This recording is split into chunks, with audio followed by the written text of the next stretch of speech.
Very excited about our next guest. She's coming directly from Kuala Lumpur, Malaysia today to talk to us about empowering excellence in research and development. We have Vatsala Sadasivan with us. Hello there, Vatsala. Great to have you with us.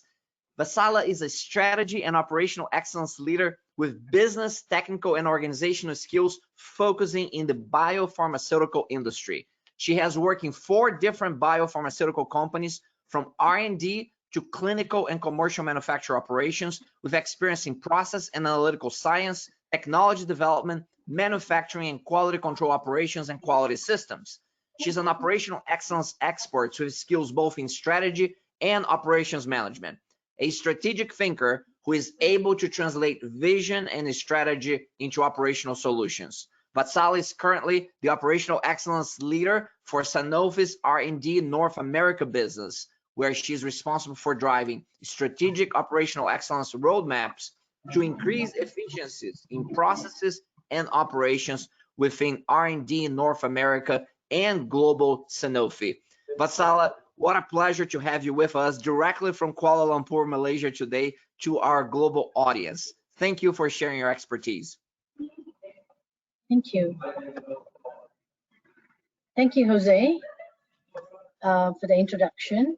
And as Jose mentioned, I'm Vatsala Sadasivan from Sanofi, the operational excellence lead for the R&D North American business of Sanofi. So today, what I'm going to be talking about is how do you drive excellence within R&D? So I spent most of my career in operational excellence in the commercial manufacturing space.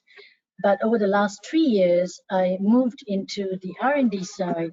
And what I really have learned a lot is that it's significantly different compared to the traditional classical operational excellence methodologies and approaches that you can apply in the commercial manufacturing space. So today's talk is going to be about first giving an overview of the drug development process. This is the R&D drug development process, and the challenges of applying operational excellence in the R&D space and how it's different compared to the commercial manufacturing space. And also, how do you then develop an operational excellence roadmap for R&D because it's so different compared to the other traditional spaces. Some case studies, at least one case study, if time permits, I can run another one through with a summary. So firstly, just to give you an overview, since Sanofi is one of the major top 3 biopharmaceutical companies in the world, so within the R&D value product stream this is what you see, the traditional R&D value stream to develop a drug. So the first challenge is that it takes about 10 years on average to make a biologics product. So the lead time is very long. So that itself shows it's very different compared to, let's say, the manufacturing space where you're making several batches or hundreds of batches a year. Here you have just one product, what we call one project in 10 years, and that gives you limited data. So that's right there, one challenge. Also, the other challenge is that there is nobody that owns this process end to end from the beginning till the end, from early discovery till the commercial product launch. It's managed by various different project teams throughout the life cycle of the product development. So that makes it also very challenging. So it's very highly matrix. You don't have one owner. And then on top of that, what makes it even more challenging is that then on top of the value stream process, you have your business processes that start interfacing, like in the y-axis, what you see here, various different business processes, which are very traditional business processes, such as procurement processes. So these are processes that our scientists have to deal day to day. In addition to developing the drug, they have to interface with these processes, shipping and logistics, for example, managing contracts, when they have to have external collaboration, regulatory processes, tech transfer, and so on and so forth. So when you put these two together, that's where you see organization is highly matrix, essentially. You have these business processes, I forgot to mention also that they, again, are not owned typically by R&D. They are global corporate processes and it's very difficult to influence and change them because they're company-wide processes, and oftentimes these are the most cumbersome processes that actually interferes with the scientist's day-to-day life. So if you put all of these together, and that's where the challenge of applying operational excellence come into the R&D space with this highly matrix organization. So the other challenge is culture. So R&D culture, and as probably most of you can imagine, even if you have not been in R&D, it's very different than the commercial manufacturing space. The culture is driven by science. So scientific excellence is what is focused primarily, and oftentimes operational excellence is forgotten or not emphasized as much. But the irony is that day to day, scientists are struggling in the labs, dealing with bureaucratic business processes that take away their time from doing science. So actually, operational excellence is actually highly needed in the R&D space. And it's the challenge is, how do you change the mindsets of scientists to embrace operational excellence, that actually, that they can do better science by operating more efficiently? And I think that's the key, what I've learned. And it's totally doable, it's possible. I'll show you some case studies, but it is challenging. So with that now, then how do you develop a roadmap for R&D? So there's no traditional cookie cutter standardized approach or methodologies you can implement here, like from the commercial manufacturing, from the classical methodologies that you typically apply in the manufacturing space. That's what I've learned. Typically in R&D, you have your strategic roadmap that everybody's familiar with, where we are today and where we want to go towards. But now the operational excellence roadmap should be the enabler to execute your strategy. So it's really the roadmap in terms of how do you operationalize your strategy? How do you operationalize the solutions to your strategy? And so this is an example of, I would call it a homemade recipe that I use, the model. And it's based on 3 pillars, and it seems to work in any process or any challenges or improvement that you're trying to make in R&D, at least from the last 3 years. So the first pillar uses capacity. So you need to make sure you have capacity. That's people capacity, that's FTE. Equipment, to make sure you have enough equipment, and space to execute your strategy. Then the other pillar is capability, which is very important as well. So one is people capability, very important. That's having the right organizational structure, roles, and competency and skills. And the other capability, which is extremely important in R&D, is innovation and technology. Is staying up to date with innovation and bringing in new technology and innovation to execute your strategy, to drive efficiencies. And then finally, the processes pillar is, what are the processes you need to execute the strategy? And these processes, I will link them back to the first slide I showed you that it's the X and the Y axis. They could be your X axis, which is your drug development processes, or your business processes, either one. That could be a bottleneck that you need to increase efficiency. And then finally, some of the key measures in R&D that are very important is increasing productivity. So what that means is increasing the number of products in your pipeline. So that's one. So how do you bring more products, increase your products in the pipeline, and bring them quicker to market? So that's reducing speed, reducing time, increasing speed.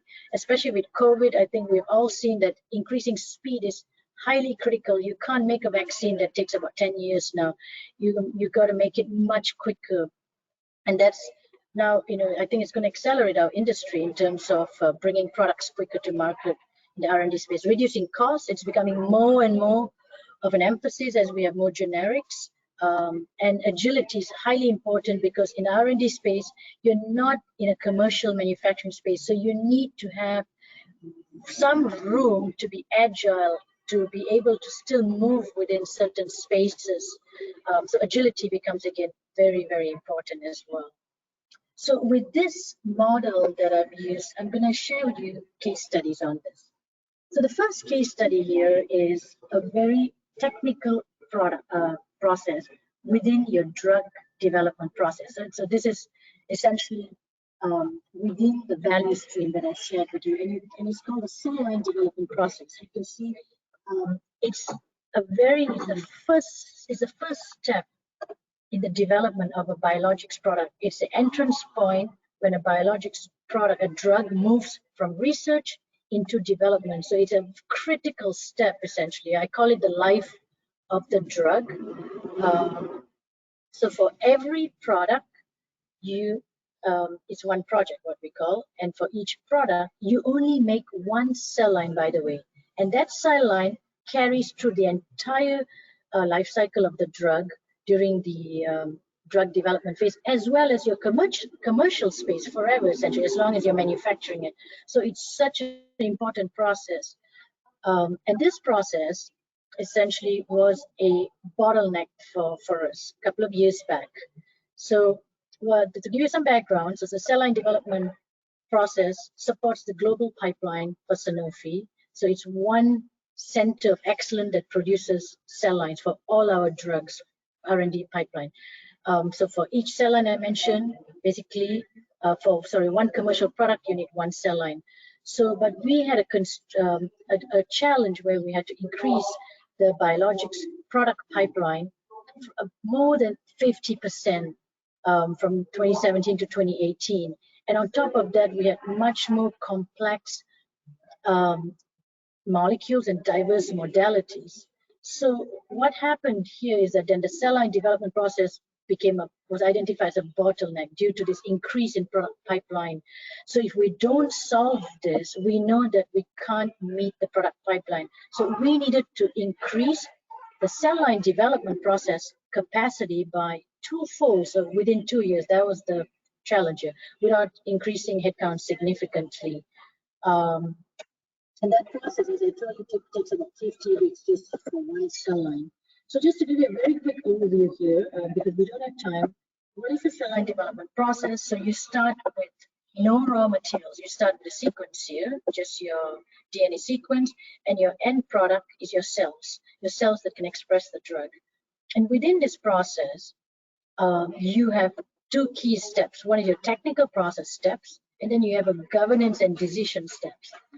The government and decision steps are extremely crucial. That's what I think a lot of people neglected, because these are showstoppers. You can't move to the next step if you do not have these decisions, clear decisions made by a certain time. So, so the challenge, what we found in this process. So first of all, how did we solve this complexity? How did we solve the in terms of how do we get to our solutions? So it's first thing is we used in operational excellence methodology. Very basic, very straightforward, simple, honestly. Nothing rocket science, just basic end-to-end mapping, map the process end-to-end. We identified each steps, who are the suppliers, inputs, outputs. For each input and output, we determined resources, raw material, equipments, documentations, your customers, your gaps. From there, from the gaps, we prioritize, identify solutions, use the matrix, and came up with a high-level project plan, which consisted of 16 goals, what we call 16 solutions. It became 16 projects. So the key challenge, what we found when we did this mapping exercise, was that it revealed again what I mentioned in the beginning, the complexity of the R&D organization, that highly matrix interface. We found all the technical processes that were bottlenecks, that were causing issues. But more importantly, the business processes were the ones that were actually taking away the efficiency from the scientists, taking away their time, in fact, their capacity from developing cells, such as finance processes. So this is a process where we had to outsource certain steps, so there's a finance process involved in there, and that process was not working efficiently. ITS process, because everything was fully manual, so we had to deal with ITS processes, procurement processes. So when you are sending out testing, for example, we had external testing, so there's a procurement process. Shipping and logistics, cells have to be shipped between US and Europe all the time, and that process was highly complicated. CRO, so this is basic contracting out to research organization. These are example of processes that were challenges were, I would say, what we call bottlenecks to the cell line development process. So in addition to using the structured methodology, transversal collaboration, I cannot highly emphasize again, because of the nature of how matrix it is in R&D. If we cannot do anything without a collaboration across the company here, we're not just talking about R&D, across global functions such as finance, procurements, ITS, other groups, even commercial manufacturing as well. So that was, again, a very important, I would say, success factor as well. So in terms of the roadmap, what was this roadmap essentially? So just to summarize, when we started, when we identified the gaps, we could only produce X number of cell lines per year. And some of the key gaps were that we had capacity constraint. We didn't know, we knew that we can't make more cell lines to increase the capacity, of the products in the pipeline more than 50% if we don't solve it. But we didn't know, was it the bottleneck, was it people, or was it equipment, was it space? We didn't know at all. Process was fully manual. The data management was fully manual. The analytics, the testing, so you had a lot of testing that needs to be done. That they couldn't even test, they didn't even have enough capacity to do testing to support the current productivity. So imagine if you got to go twofold, we knew definitely we can't do it. We didn't have any backup CROs. We only had one CRO that was doing external testing. And then we found 4 key inefficient processes that was taking away the capacity from the scientists. Governance process, as I explained, shipping and logistics, external testing. So this is the contracting out process, is a procurement process. Report writing in the process was another inefficient business processes. Very, very long reports and very manual. So in order to get to our future, which is to increase our productivity by 2-folds to cell lines per year, through the operational excellence methodology exercise we did, we came up with what we call the roadmap. And this roadmap, again, is, as you can see, it was built based upon the generic approach which I shared before, what I call the homemade recipe. The 3 pillars essentially: capacity, capability, and processes. So the first pillar, the goal of the capacity pillar, is to optimize the capacity utilization essentially to meet business needs. So there were several goals under that. The goal of the capability pillar was to bring in new innovation and new technology. People capability was not an issue here. And processes, the goal was to simplify key business processes that was causing noise, I call it out, interfering with the cell line development process. So what I'm going to do is, because we don't have that much time, I'm going to walk you through with some examples just to give you a flavor of the different goals. So we have in total here 13 goals, so 13 solutions we had to implement to reach our final goal. And I'll give you some examples because they're very different. They should give you different flavors in terms of types of challenges that we face. So one example under the capacity pillar is we don't understand what was even our current capacity. So let alone how are we going to know what is the capacity we need to meet the future demand. So this goes into developing a capacity model, very basic. Here we applied a traditional, took the traditional approach from a manufacturing plant, a scheduling system pretty much. So you can think of it as a cell line production. It's like a manufacturing production essentially. So you come up with a scheduling. So first of all, we came up with a strategic tool, which was the capacity model. And then from there, we could determine the optimal pacing, which is the scheduling system for the cell line. Because before that, we did not know what that was. So research was just throwing over molecules at any time, any pace. And, we couldn't handle it sometimes. So we didn't know what was that optimal frequency for that each cell line production to start. So that was an example. Another one is we outsource a step, for example. We realized it's going to be much more efficient after we did the analysis, and this reduced the man days. So man days here goes to the scientist time and also raw material cost. And you can see there's a significant amount of man hours saved here just by doing that. And also we actually reduced significant amount of cost at the end, because even though you would think outsourcing might be more expensive, it turned out to be much cheaper. Another example was Here, improving the analytics. So this is the testing team, basically, their resource planning and the assay support. They had limitations, their capacity that would impact the selection of what we call a clone, one of the steps within the cell line development. So what we did here is we brought in automation, brought in new high throughput methods, automated the data, optimized also ways of working. And that alone increased the productivity of the analytics testing team, for instance, here, just 50 to 60% without increasing any headcounts. And also man hours was saved as well, quite a bit of man hours on top of that as well, scientist time.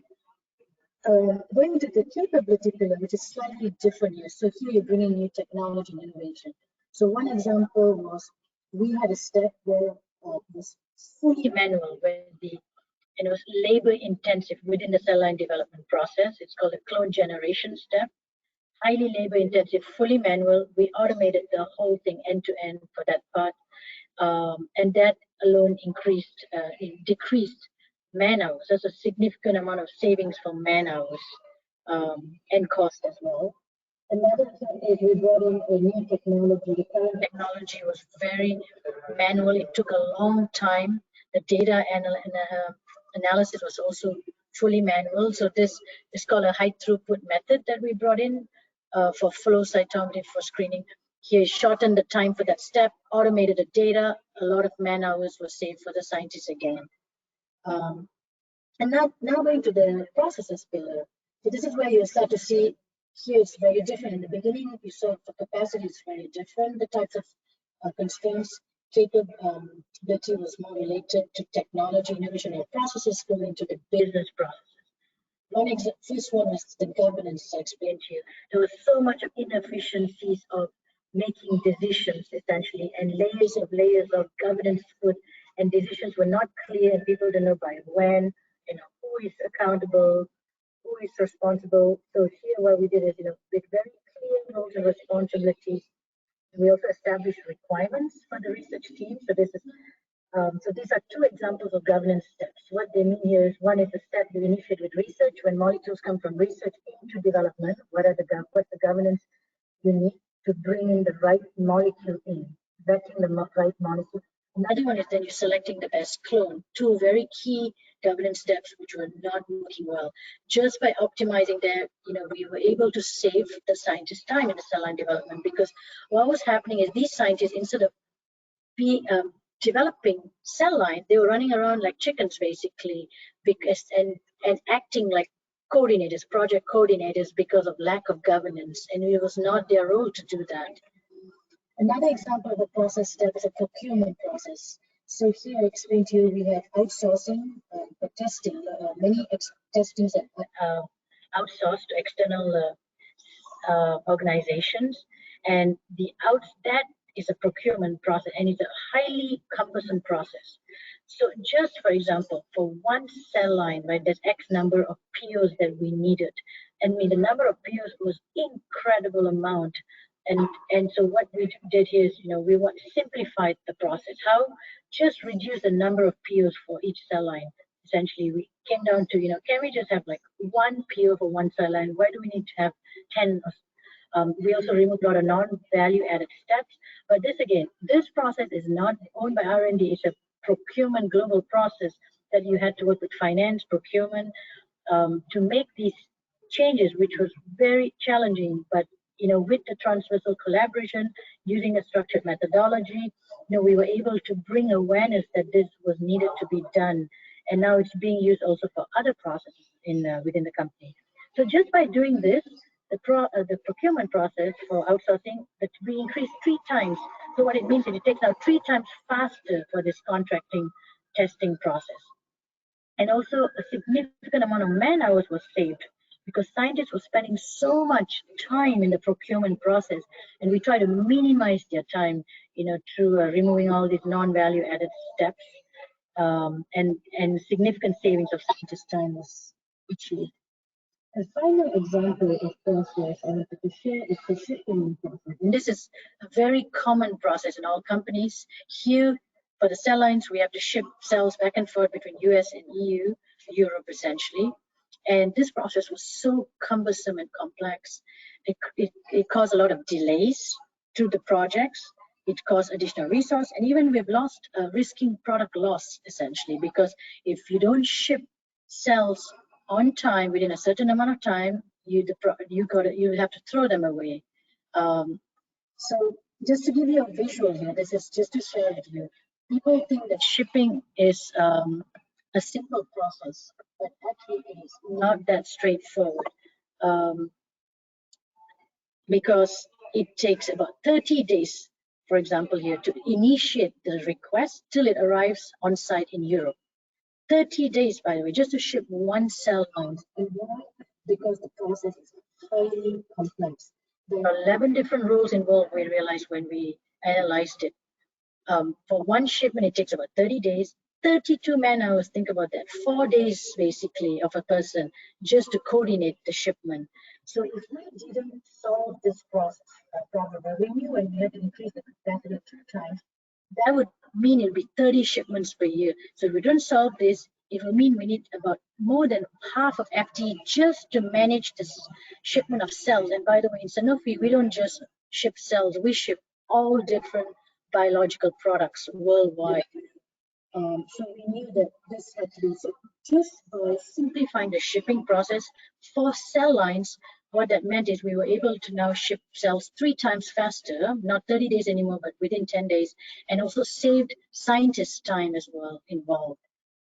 And this project, in fact, is an ongoing project, and hopefully in the future I can share with you.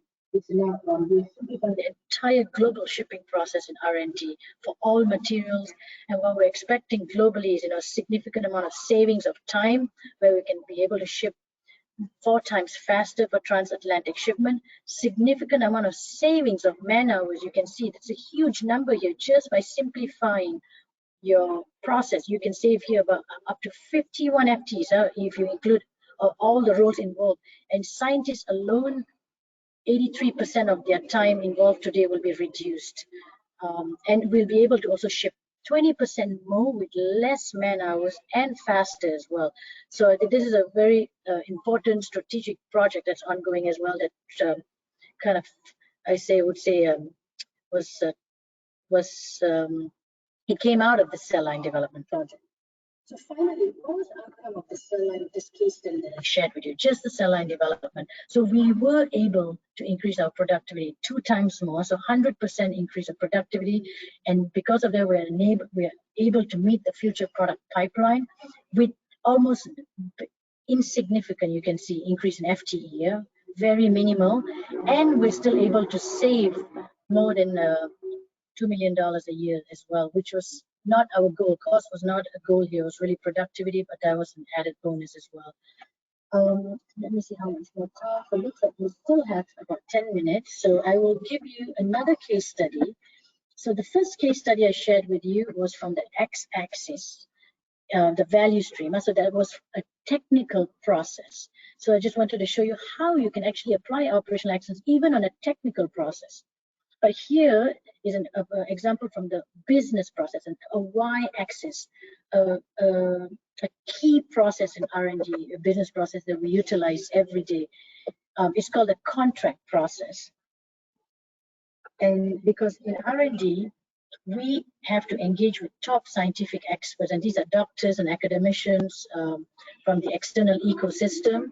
And this is highly needed, essentially, to drive innovation.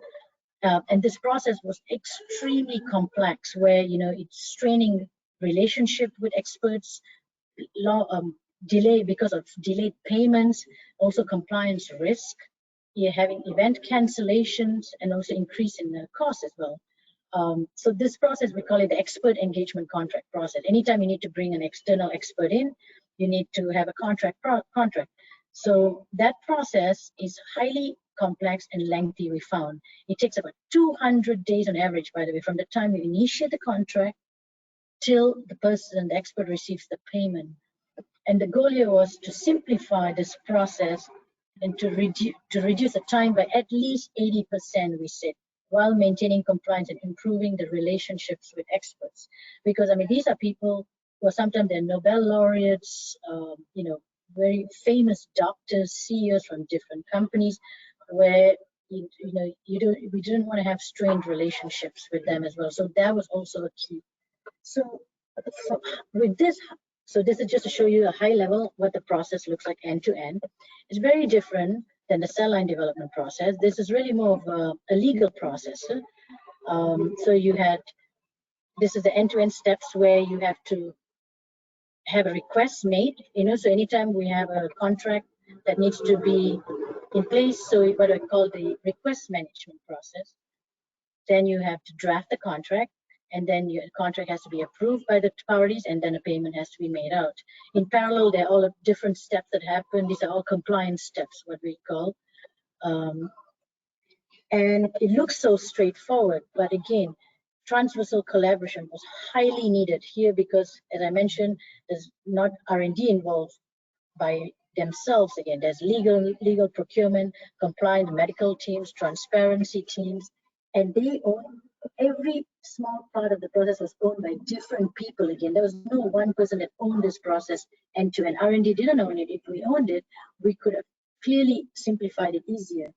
So how do we do it again? We use a very basic again. What I found is the simpler the methodology in R&D, the easier it is.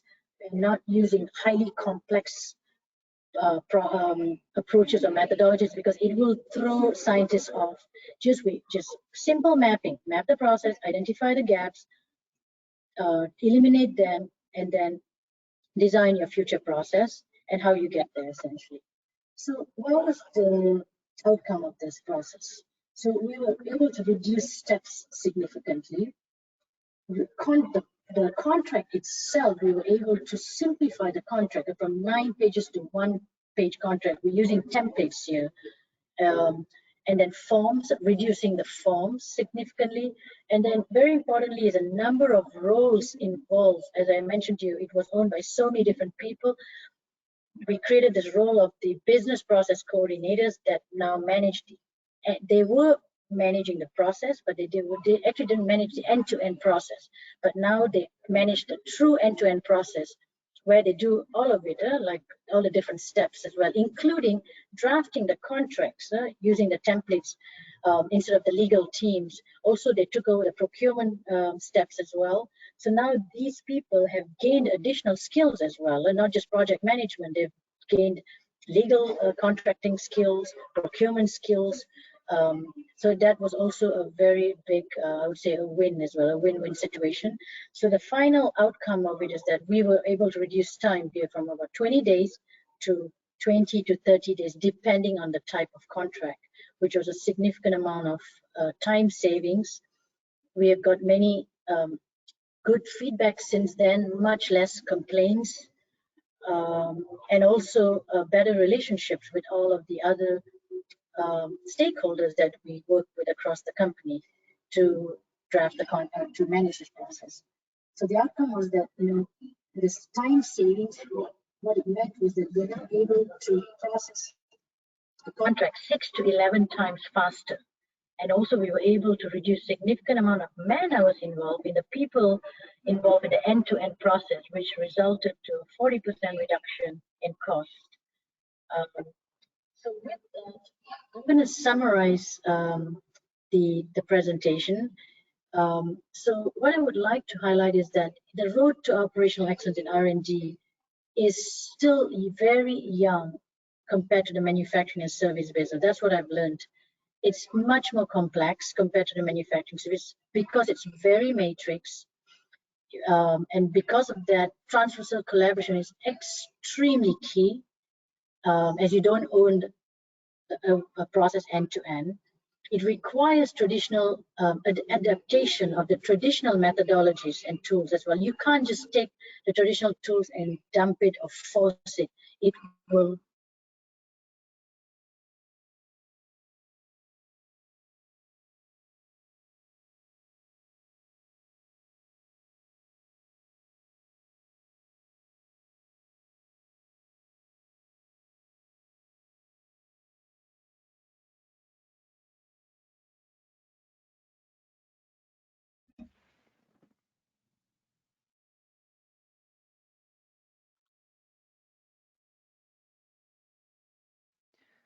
Ladies and gentlemen, it seems like Vatsala has had problems with her power and with her machine on her end. So I'm gonna be monitoring her for if she comes back online. We have a few minutes left here that will be on the Q&A portion of it. The good news is that we have covered all of her presentation, and I hope that clearly, you know, she is in Kuala Lumpur right now. There is an audio delay and buffering going on in her audio, but we could still see her presentation, and we could certainly see her slides very well, and can hear her most of the time pretty well. And the level of detail here is fantastic. Vatsala, I'm just waiting for you to come back on. When you do, let us know that you can hear us and that you can continue.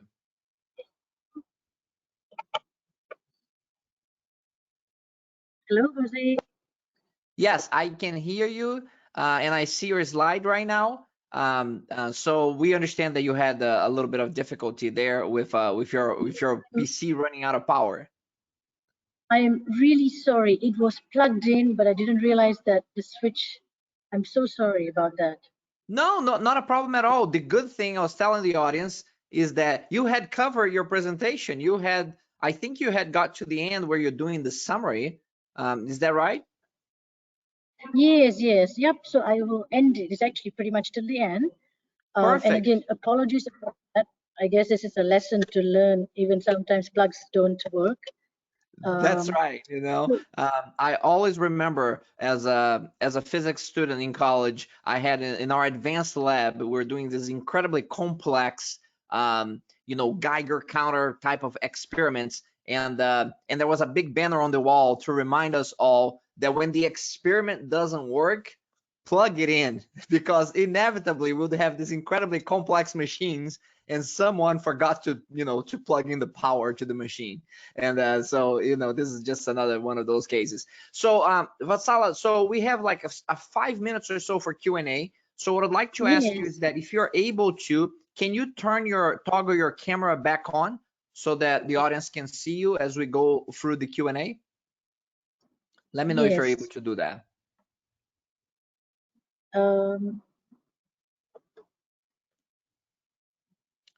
Yes, and I'm going to stop sharing. Yeah, you already did. Just so you know, your presentation is not showing, so you're already good on that. And then there's that toggle on the right hand side of your webinar control panel that you can click on the camera just below the microphone to bring your camera back on. There we go. We can see you. Terrific. By the way, Vatsala, what time is it? It is right now in Kuala Lumpur. It's 10:40 p.m. 10:40 p.m. Thank you so much. I mean, it's super late. Thank you so much for taking the time to share your expertise with us.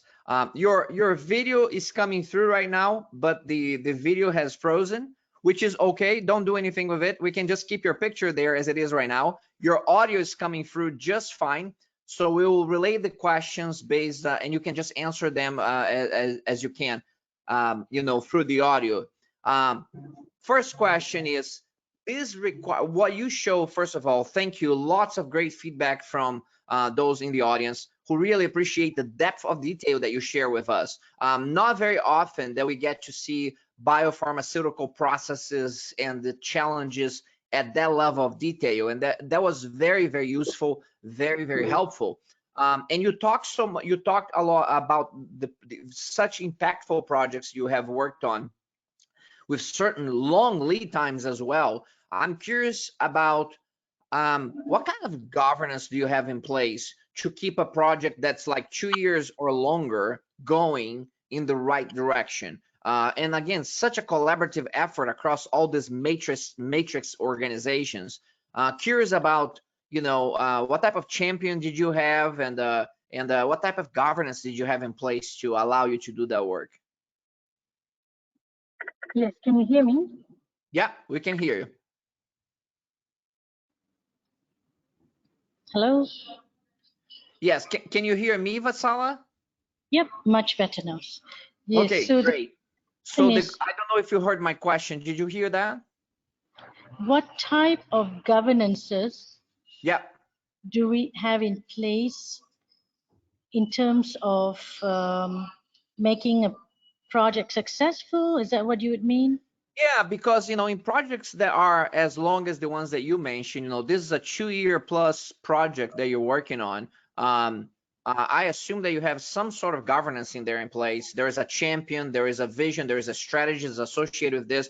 Because otherwise, any project that's more than 3 or 6 months will just kind of disappear, with the pressures of the day-to-day business. So curious Yes. about what structure, even if it's a minimum structure and governance you had to keep this thing going for as long as you did. Yes, yes. So definitely, I definitely think that's a very important, a really good point. So I think sponsorship, firstly, I think that's the most important, having a very strong sponsor. So I think we had a very strong sponsor up to senior leadership level, who was really communicating the importance of it, having and aligning this to the R&D objective. I think that made it very helpful for people, for the scientists involved, to know why it was important. And because they had to take extra about 20% of their time, by the way, in this project for 2 years. In addition to all the work that they had to do, they didn't stop their work. This project was not full-time scientist role. No, they were only about 20% of their time with external operational excellence expertise. So the other thing is having a very strong governance within the project. So we're having a core team. A core team is set up where the core team drives the project plan every week, and then there's a steering committee every quarter where you have the sponsor and other senior leaders involved, where you are reviewing the project progress and also having escalations or any decision making that's needed. Budget was definitely a constraint at some point. So does that answer your question, Jose? Yes, it does. That. Thank you for sharing that and adding some color to that background. That is so important. You did have a good governance structure there in place to keep this momentum going. That's fantastic. I have a question here that's coming in from Ramia Venkataraman. And Ramia asks, first of all, he says, this is brilliant what you have shared with us. So he's curious about how long did each of these 13 projects take, and then how big was the team that you have working on these projects? Yes, so the core team was about 5 people. This is, I call it a core team that meets on a weekly basis, but the total number of people involved in the project was about 80 people. Company-wide, not just in R&D. So it's a large team here. So that 13 projects, each project had their own sub-teams as well. And I can't remember the number for a different work stream, but if you compound the total number of people involved in this project was about 80 people. Fantastic, fantastic. That's great insight. William Fuller has another one of our participants says, very good slides and presentation. Thank you for that. This is the first time that I have seen the juxtapositioning between scientific and operational excellence. So nicely done. That's what he poses. Thank you.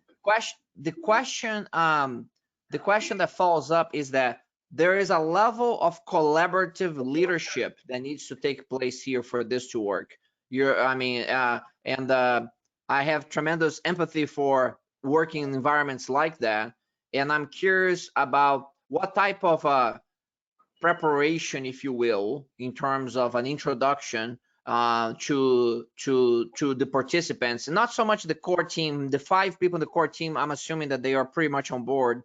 But when you start talking to 80 people, how did you prepare them for this change in terms of creating a mindset of collaboration and really shifting from this pure scientific mindset to the operational excellence mindset? Tell us a little bit about how you introduce this subject to them, please. Yes, no, I think that's really another very good point as well. I think even the core team, I just want to start with, it was a challenge.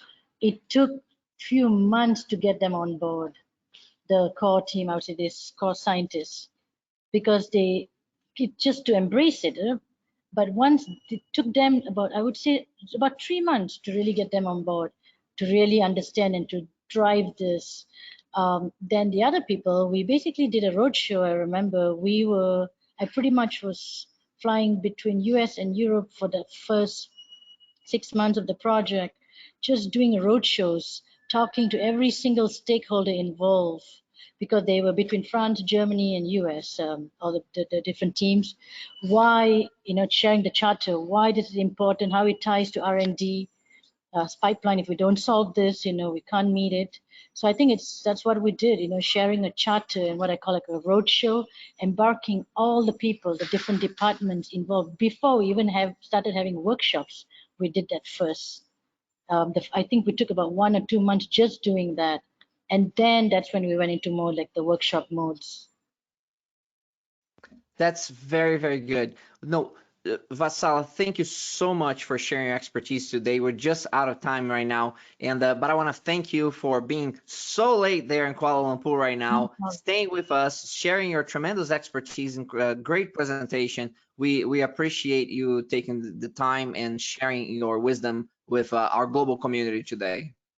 Yes, no, thank you again, Jose, for inviting me. It was a pleasure, and apologies for the small technical issue, but I'm glad at least we got through the whole presentation, and hope to see you again in future.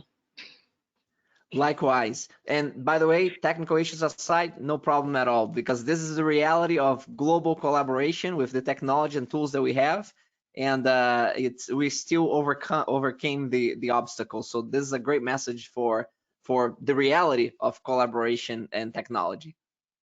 Yep. Okay. Thank you. Bye. Thank you. Ladies and gentlemen, that was Vatsala Vatsani, who is the leader for North America Research and Development, talking about how you bring operational excellence to this scientific process on a biopharmaceutical company. Tremendous insights. We know that great enduring organizations are not the ones that are just the most excellent ones operationally, or the ones which are the most innovative. Great enduring organizations have both, and they have the ability to scale the innovation they create with excellence. And I think that's what you have just seen here with Vatsala on her presentation. So this is a great example of the foundations of greatness, which is the intelligent blending of excellence and innovation. And she's just done a remarkable job in sharing that example with us. Now we're going to be taking a break here, and we're coming back at the top of the hour. We're going to move back to North America. We're going to move back to North America with Dr. Karen Tilstra and Ann Tilstra and Advent Health, discussing how we have to stop the innovation killing and how to become the innovation champion your organization needs. So they're going to talk about innovation labs. They're going to talk about innovation processes in healthcare, and you do not want to miss this session. So I'll see you all back at the top of the hour with Dr. Karen Tilstra and Andy Tilstra. Thank you.